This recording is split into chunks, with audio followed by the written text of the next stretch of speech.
हम इस समय हिसार के सारंगपुर गांव में मौजूद हैं और जिस जगह पर हम खड़े हैं वो दिवंगत डीएसपी सुरेंद्र सिंह मांझू का पैतृक घर है। यहां पर आप देख सकते हैं कि जब उनकी मौत की खबर गांव में पहुंची है तो पूरे गांव में मातम पसरा हुआ है और यहां पर सुरेंद्र सिंह मांझू जी के सबसे छोटे भाई हमारे साथ मौजूद हैं जो उनके नजदीक कुरुक्षेत्र में ही रहते हैं। उनसे बात करते हैं। इनका नाम है अशोक सिंह मांझू। सर, ये बताएं, आपको कल दोपहर में किसके माध्यम से और कितने बजे इस घटना की जानकारी हुई? मेरे को सर 12 बजे के लगभग 12 सवा 12 के बीच में पता लगा। मेरे बेटे ने और मेरी मिसेज ने फ़ोन किया। उनको कहीं सोशल मीडिया से पता लगा भी ऐसे भाई साहब की गाड़ी एक्सीडेंट हो गई। उस टाइम ये पता नहीं था भाई डंपर चढ़ा दिया गया, ये इंसिडेंट का पता नहीं था हमारे को। तो एक्सीडेंट हुआ तो मेरे को फ़ोन किया तो मैंने इधर ट्राई करी तो मेरे नॉन थे भाई साहब, उनका फ़ोन आने लग गया। तो उन्होंने कहा ऐसे मांझू साहब के एक्सीडेंट हो गाड़ी के, पता नहीं कोशिश कर रहा हूँ मैं। तो फिर इतने में मैं बैंक से गाड़ी लेके मेरी ऑफिस से और मैं घर आ गया। घर आते ही रास्ते मेरे फ़ोन आया, मिसेज कह रहा है ऐसे पता लग गया भाई साहब की तो डेथ हो चुकी है बात है। तो फिर मेरा बेटा हम चल पड़े उसके मौके पर, भाई वहाँ नू ही चलते हैं तावड़ू। तो जब हम वहाँ से घर से निकले, हम तो जीटी रोड चढ़े थे, इतने एसपी कुरुक्षेत्र मैडम का रीडर का फ़ोन आया। वो पहले परिचित है भाई साहब, क्यों कुरुक्षेत्र ही रहे भाई साहब, तो मेरे की वो नॉन का क्यों आना जाना था ही। तो उन्होंने फ़ोन किया सुनील जी ने, कह रहे भाई कहाँ पर हो भाई साहब? मैं जी मैं तो जा रहा हूँ। बोले मैडम एसपी आए हुए हैं घर पर। तो मैंने मिसिज को ये बोला भाई एक बार बताना मत भाभी जी को, कुछ टाइम निकले उतना ही ठीक है, बार चाहता हूँ पता चले कि फिर आप थोड़ी देर में चले जाना। फिर मैं वापस गाड़ी मोड़ के वापस आ गया वहाँ कुरुक्षेत्र घर पर। तो मैडम एसपी एसपी साहब गोयल साहब वहाँ आए हुए थे। तो उसके बाद हम मेरे मैडम ने कोऑपरेशन किया, काफ़ी पुलिस प्रशासन ने गाड़ी वगैरह दी, हमारे को साथ डीएसपी साहब भेजे। फिर हम जब वहाँ गए रास्ते में और जब हम कुंडली माने से पलवल हाईवे से नीचे उतरे, मतलब 20-30 किलोमीटर दूर थे नूह से। तो जब हमारे पास मैसेज आया कि हमारे रिलेटिव वहाँ पहुँच चुके थे, मेरा भतीजा और वहाँ हमारे गुड़गांव के अंदर नॉन है रिश्तेदार, वो पहुँच चुके थे। तो उन्होंने कहा भी यहाँ से कार्रवाई हो चुकी है और डीजी साहब आके जो भी ऑफिसर आए वो आकर उन्होंने अभी रवानगी कर रहे हैं, भाई आप वापस मुड़ जाओ। फिर हम वहाँ से ट्रेन वापस ले गया। फिर हम आगे थे, रात हिसार आगे थे और भाई साहब की बॉडी को हिसार मोर्चरी में वहाँ रखवा दिया गया। पर वो तो एक चलो है कि हमारा तो इतना बड़ा नुकसान हो गया, हमारा भाई सुरेंद्र तो चला गया। पर हमारी तो सरकार से एक ही निवेदन है कि हमारी ये इस बात की निष्पक्ष अच्छे जांच हो, चाहे जुडिशियल हो चाहे सीबीआई इंक्वायरी हो, क्योंकि ये एक मतलब हमारे को इस चीज़ दर्द अभी एक डीएसपी है सिर्फ, बाकी स्टाफ भी है, बाकी जिसका एरिया है जो भी है एसएचओ है जो भी है, भाई एक डीएसपी खुद गाड़ी रुकवाता है। और जैसे मैंने आज एफआईआर में देखा, एफआईआर प्रोवाइड कराई गई आप द्वारा सोशल मीडिया से मिले, उसके अंदर जो पुलिस कर्मचारियों के बयान आए हैं उन्होंने कहा उन्होंने वेपन दिखाए हैं। तो वेपन उन्होंने दिखाए हैं, उसके बाद मतलब इतना मौका मिलने के बाद वेपन दिखाए, उसके बाद उन्होंने एक सीनियर ऑफिसर गजट ऑफिसर की प्रोटेक्शन के लिए सिक्योरिटी के लिए उन जो स्टाफ था, जो गनमैन जिसका नाम होता है गनमैन, वो एक डीएसपी की सिक्योरिटी के लिए लगाया होता, उसने क्या एक्शन लिया? क्या उसके पास वेपन था? और जब ट्रक रौंद के जा रहा था उसने क्या ब्रस्ट मारे उनको? मतलब एक डीएसपी तो मार देता है, डंपर वाला आराम से भाग जाता है। उन्होंने क्या एक्शन? उनकी भी एक जांच का संदेह घेरे में, उनकी भी डिटेल कॉल डिटेल फोन की, और जो सराउंडिंग जिसका जुडिशियल एसएचओ का है और जो पुलिस कर्मचारी हैं उनके भाई साहब के जो स्टाफ से जुड़े हुए थे उनकी सबकी जांच की जाए। क्या कहीं उनके तार माफिया से जो नहीं जुड़े हुए थे जो हमारा भाई हमारे से छीन दिया गया? बाकी सरकार ने बड़ा एक्शन लिया, हम उसके लिए धन्यवाद करते हैं सीएम साहब का, विजय साहब का और डीजी साहब का। हमें संतुष्ट है। बाकी सरकार जो सीएम साहब ने घोषणा करी हमारे साथ, उन्होंने जब यहाँ इतना कहा सीएम साहब ने, हम उस परिवार के साथ खड़े, तो हमारे मतलब बहुत हमारे को दिल को एक शांति मिली भी, एक प्रदेश का मुखिया हमारे साथ खड़े है। तो वो तो अपने जो वादे बात करे सीएम साहब वो तो आपके करेंगे, चलो वो तो परिवार को दे, जब उन्होंने परिवार ही कहे जब हम परिवार के साथ खड़े, वो तो कहने का कोई हमें कोई है नहीं, कोई गिला शिकवा भी नहीं सरकार से। पर हमारी बस एक है कि इसका दूध का दूध पानी पानी हो जाए, और चाहे इसी किसी भी जांच हो, चाहे जुडिशियल इंक्वायरी हो चाहे सीबीआई हो। भाई ऐसा है कि हमारा भाई चला गया, किसी को कल न किसी और का भी भाई बेटा और किसी का सुहाग और किसी का माँ पिता ऐसे बे टाइम ना जाए। तो हमारी तो यही विनती है, बाकी तो सरकार करी, हम सरकार के। सर, आखिरी बार अपने भाई से बात कर? मेरी भाई से मुलाकात तो हुई थी कल मंगलवार था, इसलिए पिछले मंगलवार को, जब भाई साहब का पोता वहाँ एडमिट था, कलकारी हॉस्पिटल है कुरुक्षेत्र के अंदर, वहाँ एडमिट रखा था, उनको दिक्कत, एसपी साहब से परमिशन लेके भाई साहब 2 दिन छुट्टी ली थी।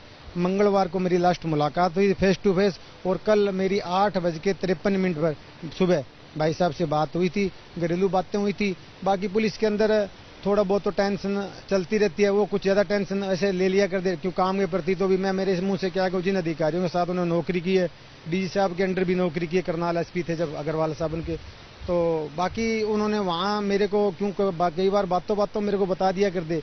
वहाँ उनके दौरान कुछ पुलिस अधिकारी थे एसएचओ रैंक के, उनको जैसे उनकी पुलिस के अंदर होता है, उनकी कंप्लेंट मिलती थी और मिलती थी तो उनको वहाँ से उन्होंने रिमूव कराया। तो पहले एसपी साहब बिजानिया, नरेंद्र बिजानिया जींद एसपी वो थे, या भी ये मौजूदा एसपी साहब हैं।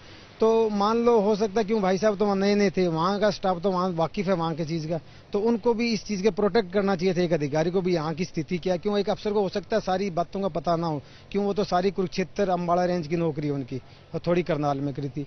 तो मतलब जो हो सकता है कोई मान लो उससे डिपार्टमेंट का ही आदमी हो या खनन डिपार्टमेंट का कोई मुखबर हो पुलिस का, भाई उसने मतलब एक पुलिस अधिकारी को बलि दे दी मान लो, बाकी स्टाफ ने भाई उन्होंने कह लिया चलो मान लो डंपर चढ़ा दिया, ये कर दिया, भाई जो को गनमैन था और सिक्योरिटी उन्होंने क्या एक्शन लिया। जो डंपर वाला जा रहा था उनके AK-47 वेपन होते हैं, इतने आधुनिक हथियार है सरकार ने उपलब्ध करा, उन्होंने क्या किया एक्शन। भाई ये हमारे को थोड़ा संदेह लग रहा है इसके अंदर, थोड़ा के काफी संदेह लग रहा है क्योंकि जैसे भाई साहब हमने बॉडी देखी पत्थरों में पड़ी है, तो भाई ऐसे पड़ी है तो भाई उन्हें तो प्रोटेक्ट करना चाहिए अधिकारी को। तो अगर अधिकारी अगर डंपर खुद रुकाता है फिर तो फिर क्या कह सकते हैं हम इसके बारे में। आप जिस समय वहां पहुंचे थे नूह में? मैं नूह नहीं पहुंच सका, मैं बीच में से आ गया क्योंकि मेरे को मैसेज मिल गया वहां से। मेरी एसपी साहब से फोन पे बात हुई थी, एसपी कुरुक्षेत्र मैडम ने एसपी नूह से बात कराई थी। मैंने पूछा था जैसे सर कैसे क्या हुआ, मेरे को तो पता ही नहीं मैटर क्या, हम तो मीडिया में देख रहे हैं सोशल मीडिया। तो उन्होंने बताया भी ऐसे चेकिंग पे गए थे और ऐसे वहाँ गए तो वहाँ वो पत्थर और डंपर थे, उन डंपर ने टक्कर मार दी इसे। तो ये सब ज़्यादा फोन पे तो मैं डिटेल में क्या पूछना था मैं, बाकी जी अफसर मौके पे वो अपने कार्रवाई करेंगे। आप मौका वारदात तक पहुंच गए? मैं नहीं पहुंचा मौके वारदात, तो मैं नहीं पहुंचा, मेरे भतीजे थे वहाँ पहुंचे थे, वो नूह हॉस्पिटल पहुंचे थे वहाँ पोस्टमार्टम के टाइम। तो ये हैं अशोक सिंह मांझू जी, सुरेंद्र सिंह मांझू के सबसे छोटे भाई हैं।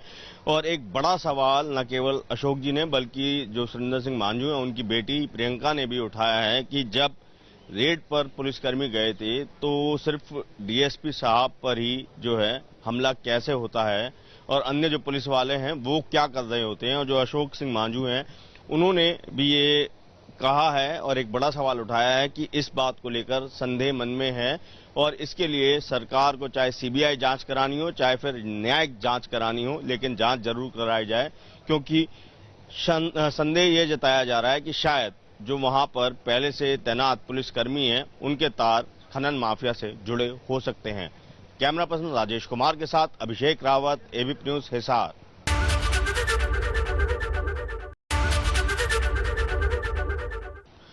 हम इस समय दिवंगत डीएसपी सुरेंद्र सिंह मांझू जी के घर पर मौजूद हैं, हिसार के अंदर उनके गांव में।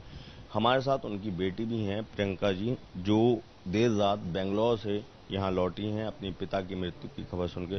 प्रियंका जी, आपको कब ये सूचना मिली थी?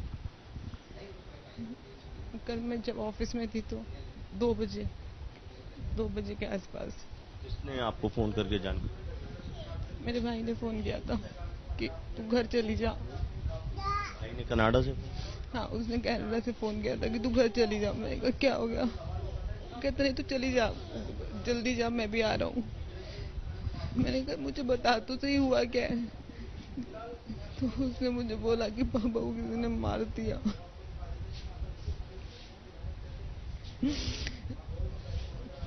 उसके बाद मुझे कुछ समझ ही नहीं आया। उसके बाद हम जितना जल्दी हो सके यहाँ पे आ गए।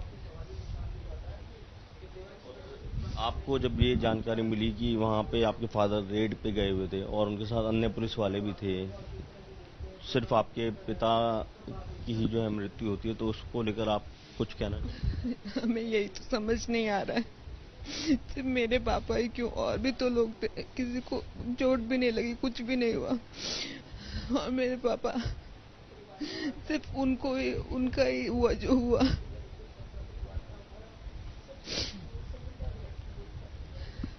और बाकी इसमें से अभी एक आरोपी तो पुलिस ने गिरफ्तार कर लिया है, अन्यों की तलाश की जा रही है। तो जो हत्यारे इसमें शामिल हैं उनके लिए आप क्या चाहते हैं?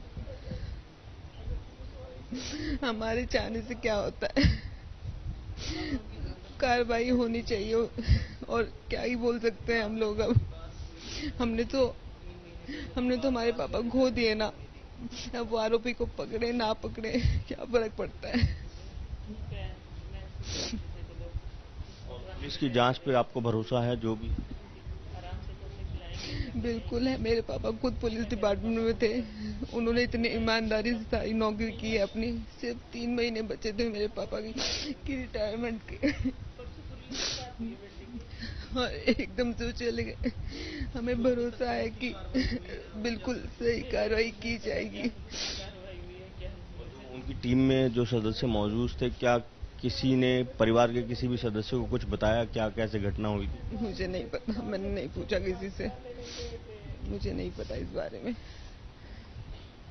तो ये आपने देखा, प्रियंका जी हैं, सुरेंद्र सिंह मांझू जी की बेटी हैं, जो बेंगलोर से ही कल देर रात में हिसार यहाँ अपने गांव लौटी हैं। और उन्होंने एक सवाल जरूर उठाया है कि पुलिस टीम में जो 4-5 अन्य लोग शामिल थे, उनमें से किसी को कोई खरोच नहीं आई है। सिर्फ इनके पिताजी ही कैसे इस घटना का शिकार हुए हैं।